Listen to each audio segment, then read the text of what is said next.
Hey, so I'm here with Ali Woods. Hello. Hi, Ali. This is nice. Bit of ginger on ginger action. Exactly. We're doing a segment called Are They Cousins? Yeah, hell yeah. It's annoying being on a show with the more handsome version of me. I don't like that at all. I could say the same thing. Well, thank you, because you should. But this, a meeting of this many gingers in many countries would be illegal, so we need to celebrate that. True. Yeah. True. Take pride in that. Exactly. Do you want to talk a little bit about like your start into comedy and your kind of journey through social media content and then to stand-up?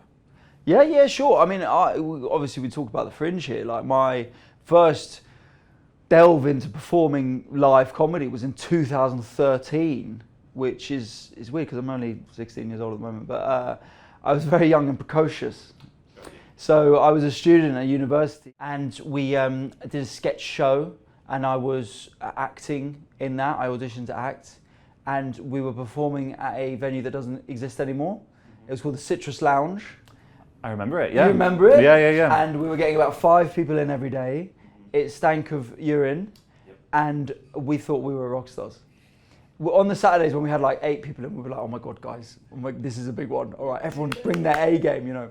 So that was first time sort of doing that, but I didn't do stand-up till later uni. I kind of finished uni and I realised what I wanted to do was not what I wanted to do. I thought I was going to work in like advertising. I was getting rejected from loads of jobs and then I thought, well, maybe I've enjoyed performing comedy. Maybe I should be doing that. And I told my dad, I was like, would it be all right if I like live at home, get a part-time job and then just like try and make it as a comedian? And I was like, oh, it's a bit weird, but you can give it a go as long as you got a job. And then I told my mum and she was like, no way. You need to go and get a graduate level job now. She wouldn't have it. She was like, if you wanted to be a comedian, you'd have done it by now. And I was 21 years old. And I remember saying, but I want to be a comedian because I like doing that. And she was like, well, I like eating biscuits and watching Coronation Street and no one's going to pay me to do that. So I was like, right, I had to go get a job. I just got a job in recruitment. It was rubbish, hated it. Then I got a job in PR, which I enjoyed more, really nice place. And while I was working there, I realised that, I did actually want to be a stand-up because whilst like actually I was at a nice job, I had good mates and stuff like that, I just still wanted to go down to basements in North London and gig to know people. Well, and sometimes it was better when there's no people because the people who do go to an open mic gig, I don't know who these people are. I mean, you're glad that they're there, but you're like, where have you come from and how have you chosen to decide your night? Sometimes it's a bit of a hostage situation. Yeah. They thought they were coming down to see Russell Howard and then you lock the doors and it's like, here's 17 comedians, 8 are not mentally stable. But yeah, so I was doing that for free. That's how you kind of start out, just working a day job, 5 days a week, then gigging night after night. Before I was gigging as much, there was a point at which I was kind of gigging a couple of times a week and dipping my toe a little bit. And then I remember vividly getting this personality test at work. They did it to everyone, not just me. Yep. And in that personality test, it says, Ali likes to live in the fantasy of what could happen instead of trying and failing. What was this test? It was an oracle. It was some sort of hooded lady with pointy fingers who had this orb, and she said, "Come in." And she works in HR. HR, exactly. So we've all met her. So the personality test was, you get these things and you think, it's going to be whatever, it's just been nonsense. But then that hit home so much, I was like, that's exactly what I'm doing with stand-up. So I was like, 2017, I was like, I'm going to gig 4 times a week, every week, and see how it goes. And then I remember being at 2017 Fringe, I was up here for 2 weeks. I was flyering for this show I was doing with a mate, I was just doing 15 minutes on it. And I remember I was standing there flyering, getting rejected by everyone in the rain. And I just thought, this is what I want to do. But genuinely. No, that's amazing. You know, Michael Jordan has that thing of like, he was the best because he loved the worst parts of being a basketballer. Basketballer, as they call him. Being the most famous basketball there is. The most famous comedy. Yeah, person in the famous comedy in this room at the moment, unless. Yeah, I think top three, I'd say. So and that's when I thought, right, I've got to do this proper. So from then on, I was like, I asked my day job if I could take all of my holidays in one chunk, so I could go to the Fringe. So 2018, so I had the whole year of no breaks, no holidays. I worked 5 days a week, every week for 7 months until I went to the Fringe for the month. And they were nice to let me do that. Then I was they were nice enough to let me go on to 4-day weeks because I started earning a bit more from comedy. And I was still just doing stand-up at this point, and then COVID hit, and I started doing sketches because I'd always wanted to do sketches online, but I was so scared about what my mates were going to think and what other comedians were going to think. Right. I thought that, oh my God, have you seen how cringe this is? This is embarrassing. But so in COVID, there was nothing else going on, so I thought, right, I'll just start doing them because I've always wanted to do them. And my housemate was going through a bit of a tricky time, so I was like, mate, get involved with this. Let's do it, creative stuff together. He helped me out, and then we just started posting sketches, and then some of them started taking off. And then when sort of COVID was, we were coming out from that, it was like the first time I was performing to people who are actually my fans, who like knew me and found me and wanted to come to a show, and that was really cool. And then I came and did my first ever solo show at 2022 at the Fringe. And then at the end of the year, I was able to quit my day job and go full time. And then I've been a full-time comedian since. Wow. That's it. That's the long and short of it. Thanks for having me. Nice. See you later. Yeah. I'll just send you a voice note next time. Wicked. Yeah, much easier. But so you're a Fringe baby in that sense. Like you kind of came up through gigging at the Fringe. Oh yeah. I mean, so my mum's from Coat Bridge. So my grandpa used to live in Airdrie. And we would come up to visit him because his birthday's in August, and obviously his school holidays in August, so we would come over to the Fringe. So I remember my mum was telling me this story. We went to see Pete Furman, and it would have been, I would know, because it was 18 years ago, in some random venue, probably Underbelly Cowgate, I think, because I remember Hay. Yeah. And we were going in, and it was 14 plus, and I was 13. And my mum was like, if they ask you how old you are, 14. Because the lady was going down like how old, like seeing any kid, how old. Yeah. I ask you how old you are, say 14, 14. Say 14, just 14. Say 14. The lady comes up, how old are you? I go, 13. And then mum was like, you idiot. but they were like, okay, well, if your parents are okay, we'll let you in. But just so you know, it is a 14 show. But yeah, I remember going from kind of that early on to these shows and stuff. But yeah, I mean, that was the first. Generally, my first experience performing on stage was at Edinburgh Fringe Festival. Why is it so important for you as a comedian? And like, why do you keep bringing shows back? Well, I think that's kind of changed. I mean, I was supposed to do my first ever show in 2020, and then it got cancelled for some reason. But it was like this big moment in my comedy career, all leading up to this first debut show, and I was kind of, in the end, very grateful that didn't happen, because then 2 years later I had more of an audience and was able to sell out a Fringe run, albeit in a small room. But then I had a great time performing, and I'm proud of that show. But it didn't. I thought I don't know what was going to happen. I thought someone was going to tap me on the shoulder and be like, "Oh, you're the future of comedy. We've just decided. That's it. Have it. Enjoy it." And nothing really happened. I mean, it went well. I got some nice reviews and sold a lot of tickets. But so it was kind of like, all right, what do I want to do next? Because once you're doing a debut, it's like, what kind of do you want to do? And then in 2023, I came up with a work in progress, and that was like really artistically fulfilling. That's what the Fringe is so great for. It's like you get your own room for a month. You can do it every day. You don't have to travel. Yes. So much of comedy is traveling. There's a saying in comedy, you get paid to travel, because the actual show is the fun part, right? So it's more about getting on trains and planes one day, more likely minibuses. So just have that and just have this room and be able to work on stuff, and that was really great. Although my relationship fell apart in 2023, so that was not as good. Artistically great, personal life, which we all know is the second most important to comedy, not as good. You know, who needs love when you've got a new 5 minutes you can work on? So. But then 2024, I was like, I really want to talk about this breakup. And so again, it was like the perfect place to come up and do a solo show where it's like a blend of comedy and theatre. And so it was perfect for that. And like that went even better than my first show. Like I was in a bigger room. I'd sold more tickets, put on 3 extra shows. They all sold out. I got even better reviews and stuff.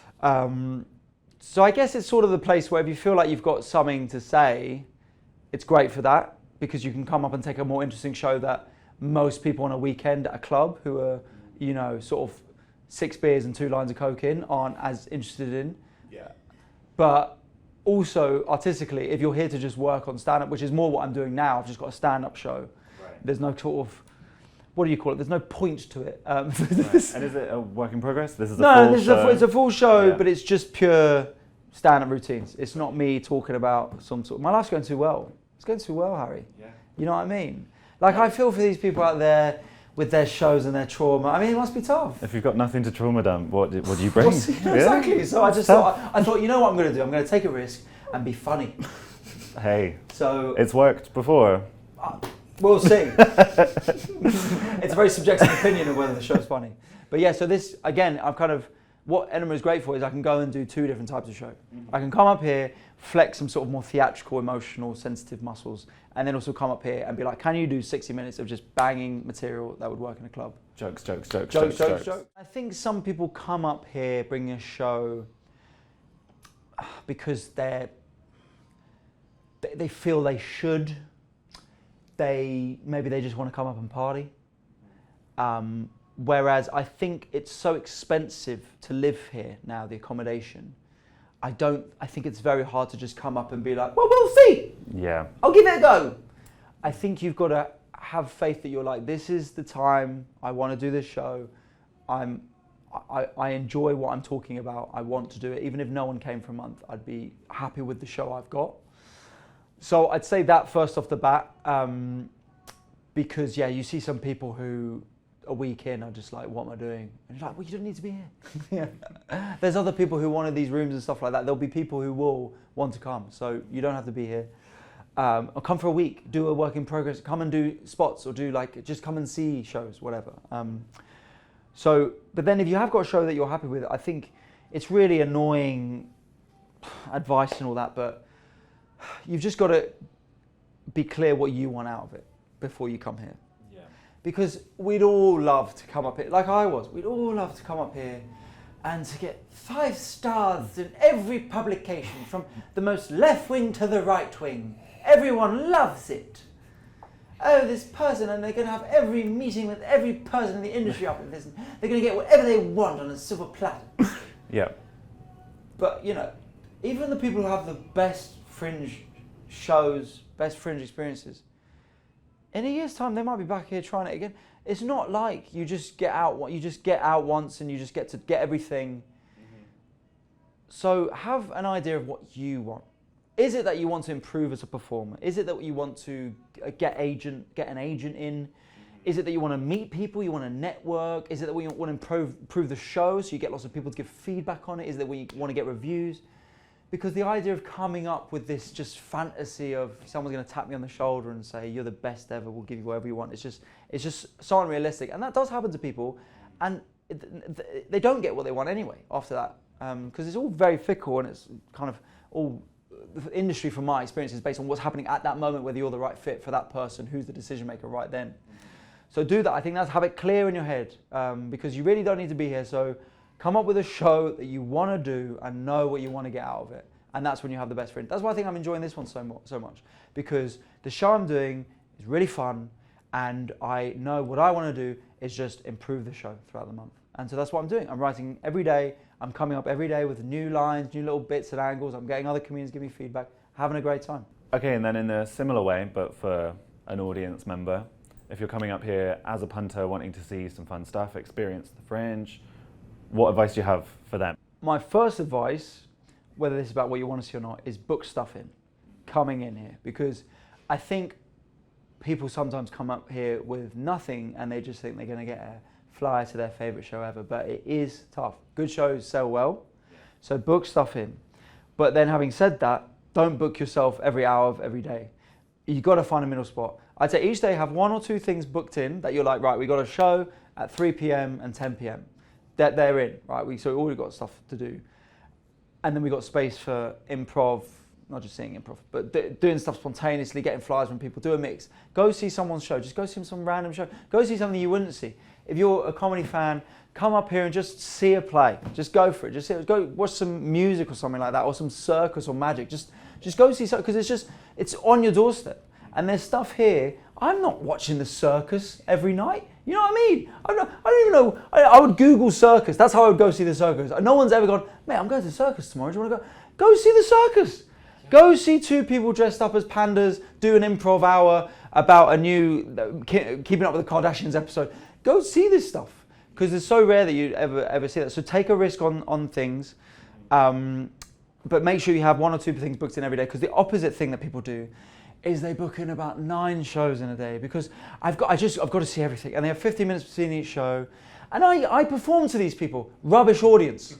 I perform at 8:30, right? Yeah. By the time they've got to me on their 7th show, you've got this couple sitting there sweating from walking around all day, hungry, wanting a drink, wanting to lie down at my show, just looking at me going, God, I've got 20 minutes to get to the next show after this.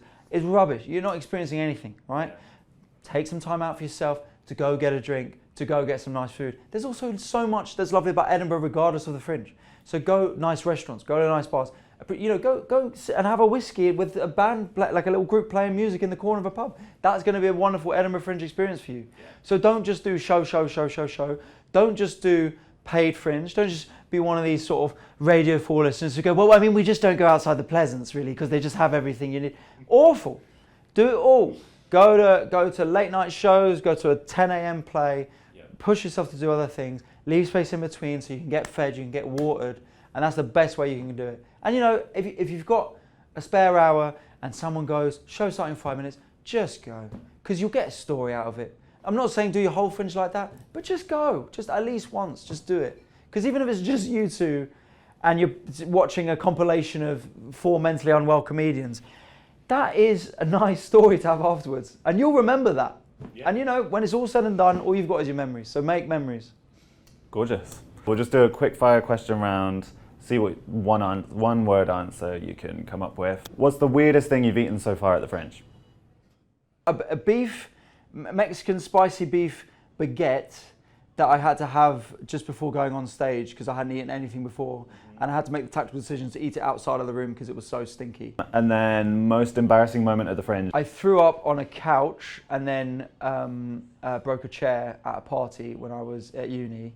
And it was with a load of actors, which is not my demographic. That's not who I want to be hanging out with. I don't want to be hanging out with people with self-esteem. I don't want to be hanging out with people who think we should listen to them. I need my weirdos, right? Best flyering technique you've seen? Talk to people. Engage with people. If you'd rather give out 10 flyers, 8 of them are going to come. You could give out 500 flyers just going free comedy, and no one's going to come. Go to karaoke song. Oh, Torn, Natalie Imbruglia. This is at the moment. I'm what a tune. We need to link up and do that. What about favourite city to perform in? Glasgow. And least favourite city to perform in? Not a city, but Guildford. Okay. Awful people. I'll shout out Alison Spittle, who I just chatted with earlier there, who's a great performer and great person. Who else do I know who might need a shout out? A lot of mates, but they're doing quite well. Well, that's good for them. I feel bad about Alison. She's doing great as well. She's doing really great. Yeah. There's a guy, I'll do 2 shout outs as well. Joe Sutherland, who's on at 8:30, who's wicked. And also I will shout out, and I don't even know his surname, but I share a green with him, Danielle, and he has got a show at 10:15, Underbelly, Bristol Square, in the Dexter room, and he's great. Of all the content creators you know, like online ones, which ones should do a Fringe show? Who is it? The Gilbert Twins. That's who I know. Who you might not know, I don't know if you know them, but they've got loads and loads of followers. But they're very talented, they can sing and dance and everything, and they're scared. So I'm putting the challenge out there. 3 words to describe the Fringe. Hectic, long, expensive. Those aren't fun words. Those aren't good words. I appreciate that. That won't be used in the marketing. We'll see. We'll see if it makes it in. Hectic's not necessarily a bad thing. You get tired from the Fringe. You look at your day. You don't even know what you've done. Yeah. You just walk to place to place. All right. Well, thank you so much. Thank you so much for having me.